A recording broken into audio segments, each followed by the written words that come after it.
It ain't the left side or the right side, then it must be the fin side. Thank you, Solo D. Welcome to another episode of On the Fin Side here with Kat and Paul. You can follow us on Facebook, Twitter, Spreaker, iTunes, YouTube, iHeartRadio, and on Spotify. Also, check us out on thefinside.threadless.com for our merchandise.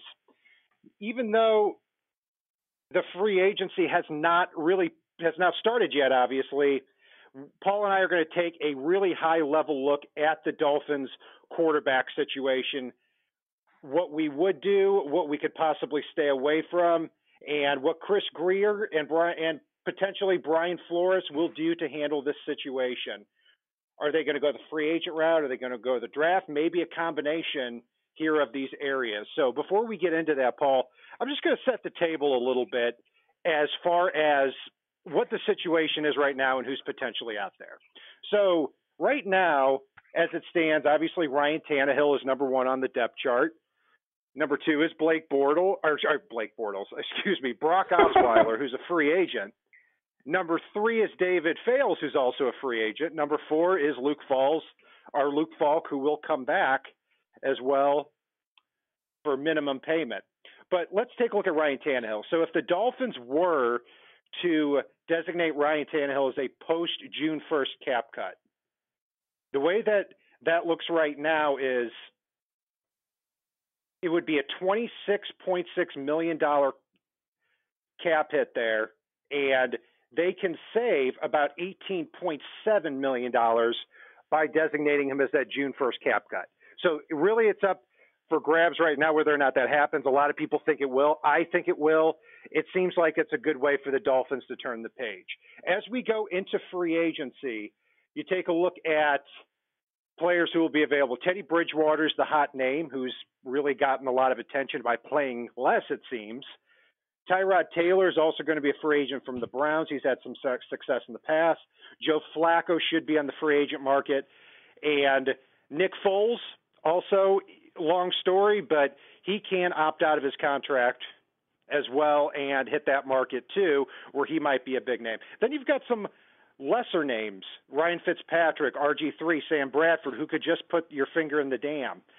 David Fales and Luke Falk, there's a lot of, I'm not sure if it's a joke or not, but people are talking about, hey, if you're going to fail with one of them, and you do it at minimum salary. And then finally, the NFL draft, you've got players like Dwayne Haskins, Kyler Murray, Daniel Jones, Andrew Luck, who we're all going to talk about here in the upcoming months. But, Paul, that's a long way for me to ask you here. Taking a look at how the table has been set as the Dolphins approach free agency and the NFL draft, what do you think, gut feeling right now, the Dolphins, regardless of what the coaching situation decides to do, where do you think that they should go? Well, I'm going to start with that top-tier free agents, if Nick Foles opts out, et cetera, which I don't actually think is going to happen.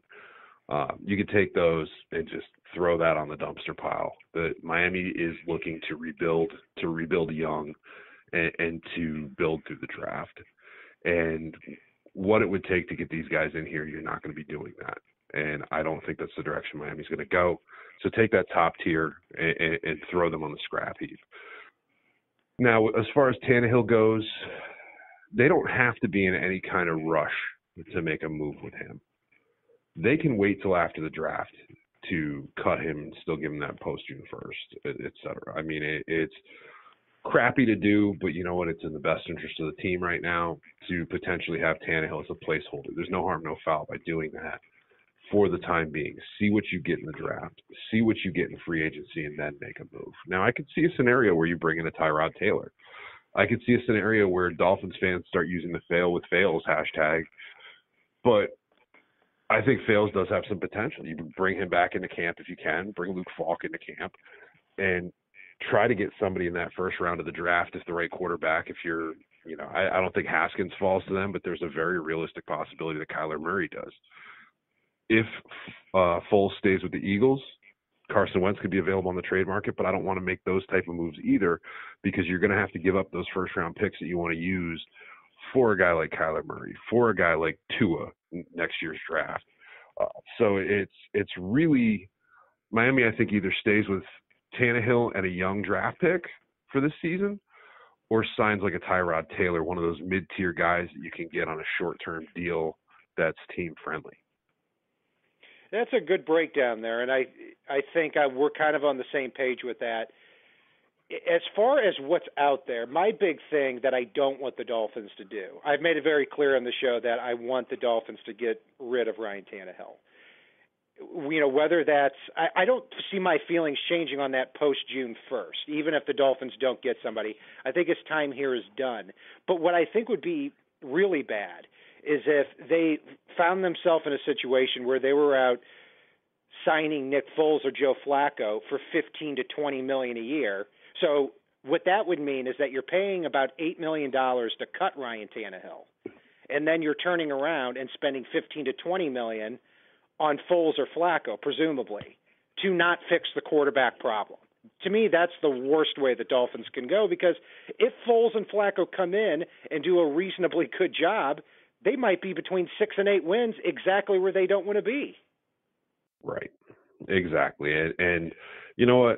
The thing I would say, too, on the Tannehill piece is if you're going to cut Tannehill and sign, say, Tyrod Taylor for $12 million a year, and the difference is negligible between what you're paying out at the quarterback position, if you're someone listening to this show and you're not high on Tannehill and you don't want anybody in this year's draft, or say they miss on Kyler Murray and a few others in this year's draft and have to look to next year to get their young first-round quarterback, maybe you want Ryan Tannehill at the helm. Maybe if you think he's going to fail in 2019, you want him there because he gives you that chance to get down to Tua level. I don't know.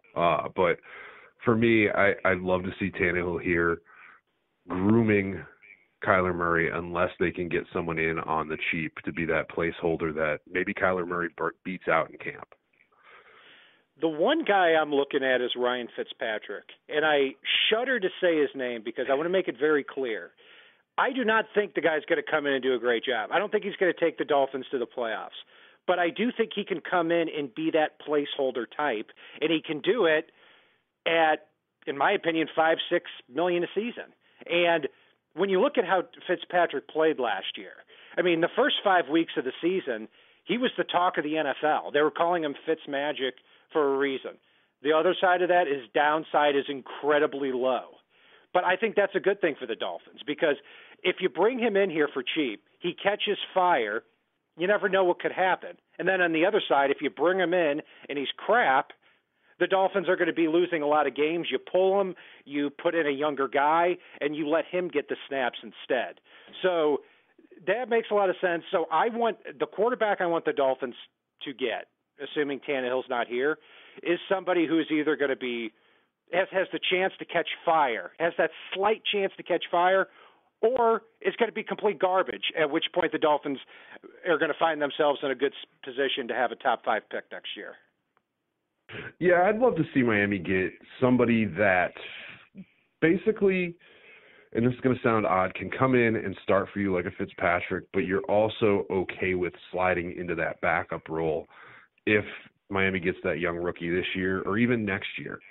That can take the reins. You don't have too much tied up in that quarterback position to be a backup, and you're in good shape there. Now, who knows? I mean, I don't know what the team's talked about with Ryan Tannehill. Maybe they've talked about restructuring a bit to make it a little more team-friendly but secure him a little bit long-term. So maybe he is that guy that they keep around, keep in that starting role and then slide into the backup role. Maybe restructuring his contract opens up the possibility of a draft day trade to make a move around. I mean, I'm not saying you're going to get a first for him, but Chris Greer has already shown a propensity for the 3rd through 5th round of the draft to get some good players in the door.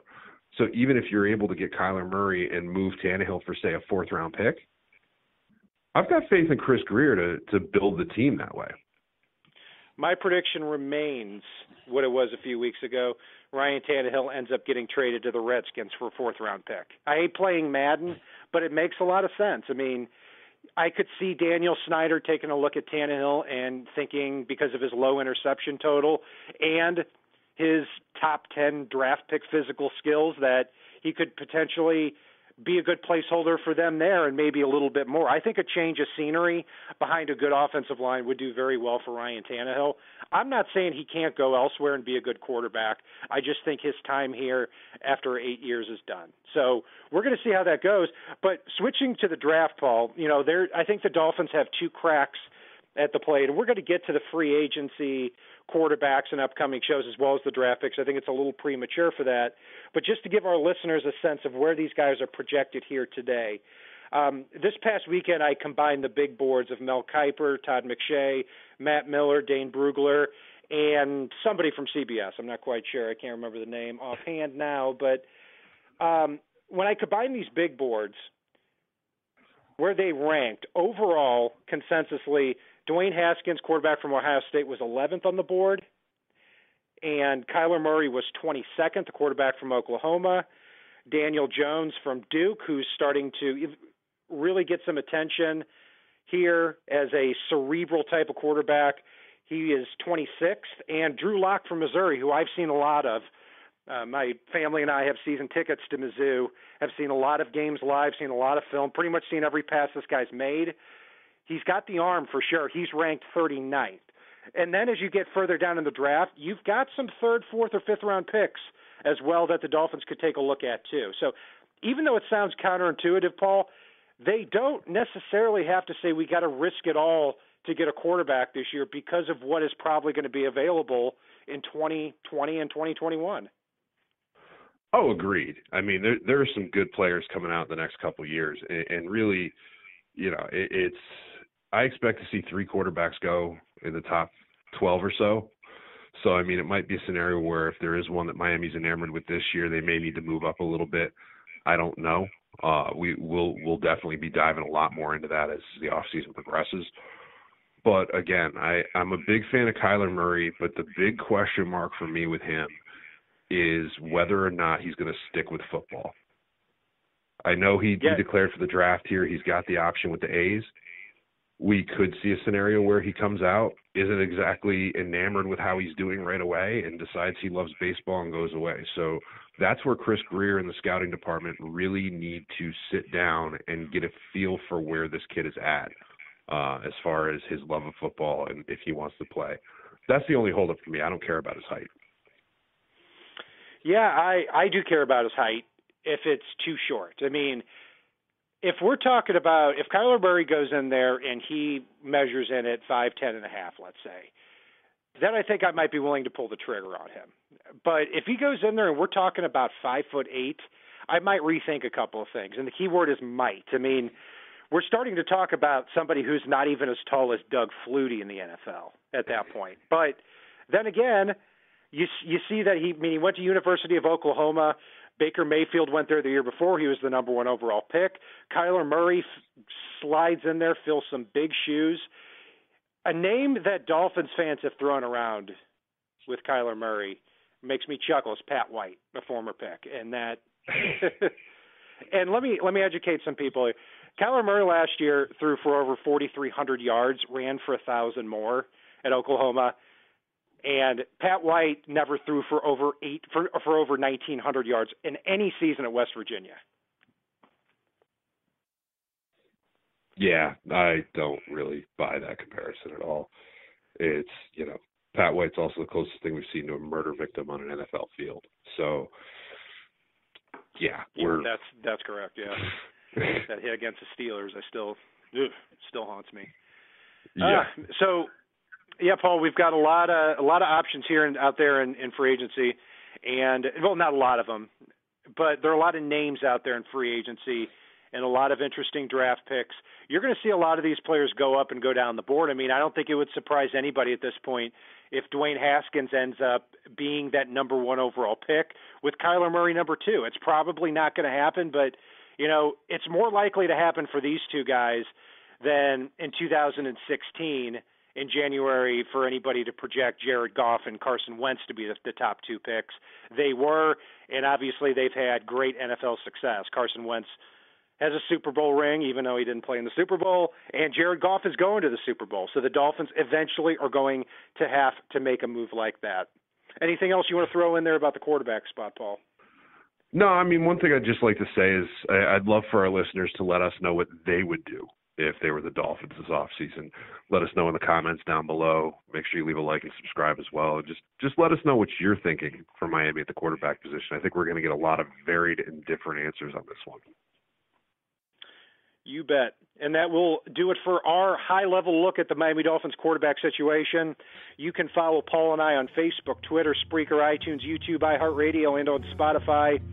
And if it's not on the right side and it's not on the left side, it is on the fin side. Solo D, take us home.